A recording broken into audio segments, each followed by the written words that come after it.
You know, one of the questions I used to get, I just told Rob, our producer, just told me today that we have a policy of not naming the evildoers who do terrible things to people, so we don't give them publicity. I didn't know that, but I had already stopped doing it.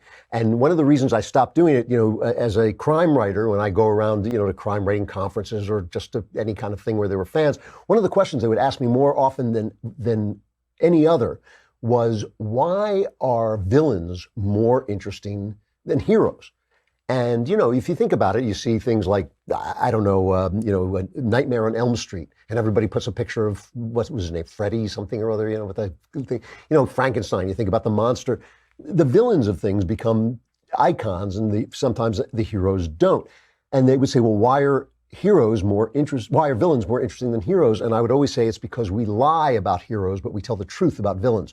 We tell the truth about all the villains' faults, all his human longings, all the things that became twisted in him. They become representative of things that are in us that are twisted in us. So we recognize ourselves in the villain. But if we told the truths about heroes, which is what I've been trying to do for my whole career, they become far more interesting. I've written books like True Crime where the villain doesn't even exist. You don't even know who the villain is. You just know about the hero because the hero is so interesting because I tell you all his flaws. And that actually became, over time, that became kind of standard in TV when you had stories like Sopranos and Breaking Bad where the hero would act and the villain would be the same guy. But that's not what I was talking about. What I was talking about was good guys, people who were good guys, but they were flawed. Maybe they cheated on their wives. Maybe they drank too much. Maybe they lied. They did all the things that people do, but they were still good guys because they took that path.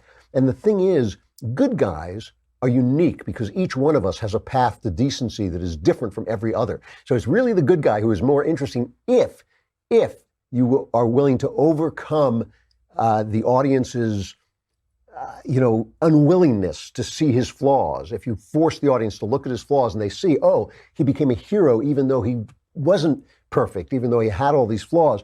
Because really, bad guys are like the devil's NPCs. They're the non-playable character. They're the faceless legions of evil who all do the same damn thing. They all say the same damn thing. Whenever they contact me, I hear, I hear from the anti-Semites, they all have that same snickering little demonic giggle, and they all have found some line in the Bible that they think justifies their nastiness, and they have some set of facts. It's always the same.